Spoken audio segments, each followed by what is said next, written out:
Hello student, कैसे हैं आप सब। आई होप आप सब ठीक होंगे। आप देख रहे हैं number one study channel examiner sir. तो स्टूडेंट, आज की इस वीडियो में हम बात करने वाले हैं उत्तराखंड आउटसोर्स भर्ती के बारे में। यानी कि उत्तराखंड में जो आउटसोर्स की भर्तियां आएगी वो कब तक आएगी और कौन कौन से पोस्टों पे आएंगी। हालांकि आपने ये भी सुना होगा कि आउटसोर्स भर्ती पे जो बैन लग गया है, यानी कि आउटसोर्स के माध्यम से अब कोई भी भर्ती नहीं कराई जाएगी। तो क्या है पूरी अपडेट, इस वीडियो में शुरू से अंत तक बने रहिएगा, आपको सारी इन्फॉर्मेशन डिटेल में मिल जाएगी। तो वीडियो को स्टार्ट करते हैं स्टूडेंट, बिना किसी देरी के। उससे पहले अगर आप चैनल पर नए हैं तो चैनल को सब्सक्राइब करके बेल आइकन आवश्यक रूप से प्रेस कर दीजिएगा, ताकि आप ऐसे ही knowledgeable video day to day पाते रहें। तो पदों का विस्तृत विवरण हम पहले जान लेते हैं। उत्तराखंड में विभिन्न विभागों में आउटसोर्स के माध्यम से जो है कि भर्तियाँ हो रही हैं। भर्तियों के लिए विस्तृत जानकारी मैं आपको देता हूँ। ऑप्शन आप देख पा रहे होंगे, चतुर्थ श्रेणी कर्मचारी ग्रेड 4। तो इसकी भी आपको पूरी जानकारी देंगे क्या क्या है। उससे पहले बात करते हैं कि जो आउटसोर्स के माध्यम से भर्तियां होने वाली थी उन पे जो है कि आपने अप्रैल में एक अपडेट सुनी होगी कि उन पे बैन लग चुका है, अब वो आउटसोर्स के माध्यम से नहीं होगी। तो ऐसा नहीं है स्टूडेंट। जो चतुर्थ श्रेणी के पद हैं, ध्यान रखिएगा, जो चतुर्थ श्रेणी के पद हैं फोर्थ, तो वो अभी भी आउटसोर्स के माध्यम से ही कराए जाएंगे। बाकी जो 12th पास हैं और ग्रेजुएट लेवल के भर्तियां हैं वो अब जो है कि आयोग के द्वारा कराए जाएंगे, आउटसोर्स के माध्यम से नहीं कराए जाएंगे। बाकी चतुर्थ श्रेणी के 4th ग्रेड के जो पद हैं वो अभी भी चतुर्थ श्रेणी के अंदर ही आते हैं और वो जो है कि आउटसोर्स के माध्यम से ही कराए जाएंगे। तो चतुर्थ श्रेणी में आमतौर पर जो है कि स्कूलों, सरकारी कार्यालयों और स्वास्थ्य केंद्रों में, अन्य विभागों में भरे जाते हैं। यानी कि जो चतुर्थ श्रेणी के कर्मचारी रहते हैं वो इन विभागों में जो है कि उनकी पोस्टिंग होती है। शैक्षिक योग्यता की बात करें कि चतुर्थ श्रेणी कर्मचारी बनने के लिए आपके पास कितनी शैक्षिक योग्यता होनी चाहिए, तो इन पदों के लिए न्यूनतम जो है कि 8वीं से 10वीं पास आपका होना जो है कि अनिवार्य है। अगर आप 8वीं या 10वीं पास हैं तो आप इन पोस्टों के लिए अप्लाई कर पाएंगे। कुछ विशेष मामलों में जैसे कि अस्पताल हो गए और कुछ विशेष जगहों पे जो है कि 12वीं पास भी मांगा जाता है, लेकिन वो इतना किसी किसी पोस्ट में रहता है। तो 12वीं पास अगर आप हैं तो आपको प्राथमिकता दी जाएगी। यानी कि प्राथमिकता जो है कि आपका नंबर पहले आएगा। अगर आप 12th पास हैं और आप आउटसोर्स के माध्यम से 4th ग्रेड यानी कि चतुर्थ श्रेणी कर्मचारी के लिए अप्लाई करते हैं तो अब आयु सीमा यानी कि उम्र क्या रहती है, ये भी एक बड़ा प्रश्न है। तो उम्र की बात करें तो सामान्य वर्ग यानी कि जनरल कैटेगरी के लिए इसमें जो है कि 18 से 42 वर्ष तक की उम्र आयु सीमा रहती है। बाकी आरक्षित जो श्रेणियां हैं SC ST OBC के उम्मीदवारों को जो है कि के लिए यहाँ पे छूट रहती है। यानी कि जो आरक्षित श्रेणियाँ हैं उनके लिए आयु सीमा जो रहती है, आयु सीमा में छूट 5 से 10 वर्ष की तो वो रहती है स्टूडेंट। जैसे कि सभी सरकारी नौकरियों में रहती है तो इसमें भी रहती है। अब कार्य और जिम्मेदारियों की बात करते हैं कि आपको क्या कार्य करना पड़ेगा और क्या क्या जिम्मेदारियां आपकी रहेगी। तो चौकीदार जो है कि प्रमुख जिम्मेदारी का जो चौकीदार पोस्ट है उसके बारे में आपको बताते हैं कि चौकीदार की प्रमुख जिम्मेदारी सरकारी संपत्ति या कार्यालय की सुरक्षा सुनिश्चित करना है। जैसे कि चौकीदार नाम से स्पष्ट है कि आपको चौकीदारी करनी है, यानी कि देख रेख आपको करनी है। इसमें जो है कि गेट खोलना या बंद करना या फिर जैसे इधर उधर की सुरक्षा करना, छोटी मोटी समस्याओं की रिपोर्टिंग करना जैसे कार्य आपके शामिल रहते हैं एक चौकीदार के पद पर। अगर आप चौकीदार के पद पर नियुक्त होते हैं तो ये छोटे मोटे कार्य जो है कि आपको करने होंगे। अगला है स्वीपर। यानी कि आप स्वीपर के पद में अगर चयनित होते हैं तो कार्यालय या स्कूल या परिसर की साफ सफाई का जो है कि पूरा जिम्मा आपके ऊपर रहेगा और जो है कि शौचालय की स्वच्छता भी बनाए रखनी आपको पड़ेगी और कचरे का उचित निपटान हो रहा है कि नहीं हो रहा है ये भी आपने विशेष रूप से ध्यान रखना है अगर आप स्वीपर के पद पर जो है कि चयनित होते हैं तो।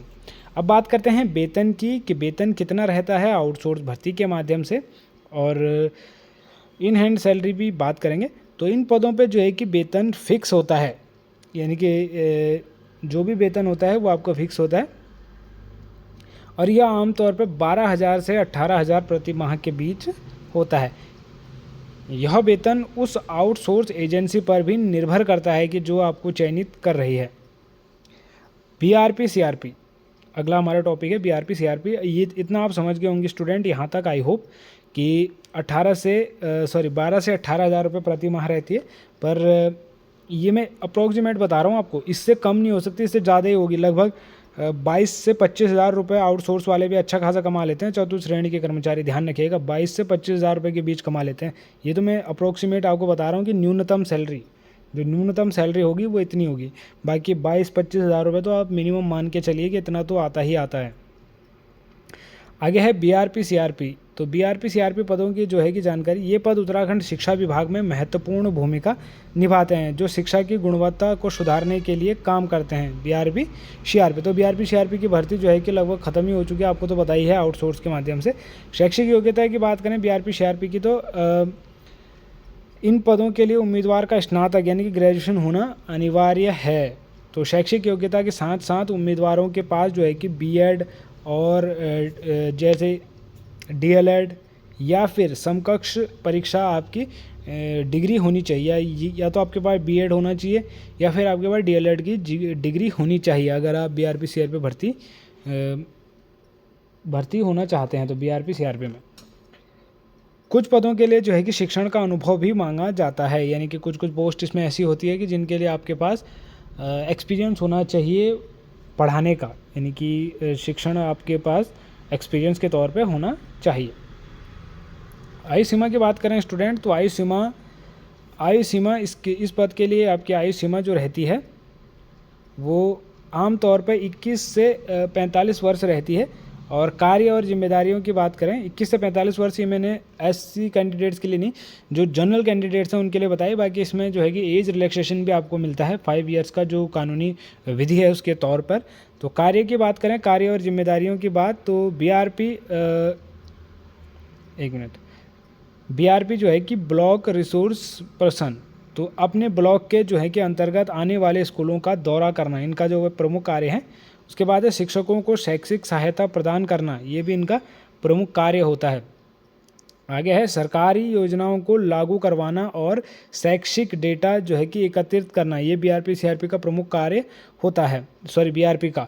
अब आता है सीआरपी, तो सीआरपी क्या होता है?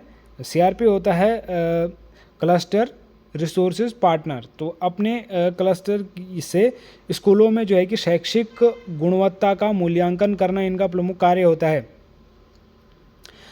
शिक्षकों को प्रशिक्षण में मदद करना और शिक्षा विभाग के निर्देशों का पालन सुनिश्चित करना, ये इनका प्रमुख कार्य होता है सीआरपी का। बीआरपी का कार्य क्या होता है कि सहायक शिक्षकों की सहायता करना और शिक्षण कार्य में उनका जो है कि हाथ बटाना, वो बीआरपी का कार्य होता है। सीआरपी का कार्य होता है शैक्षिक गुणवत्ता और मूल्यांकन करना। तो और वेतन की बात करें तो बीआरपी सीआरपी में इन पदों पर मासिक वेतन लगभग 25 से 35 हज़ार के बीच होता है। तो 25 से 35 हज़ार के बीच होता है स्टूडेंट। तो आपको जो है कि इसमें तो 35 हज़ार रुपये तक इसमें सैलरी रहती है स्टूडेंट, जो 40 हज़ार रुपये इन हैंड आपको मिल जाती है। अब बात करते हैं आवेदन प्रक्रिया और दस्तावेज की।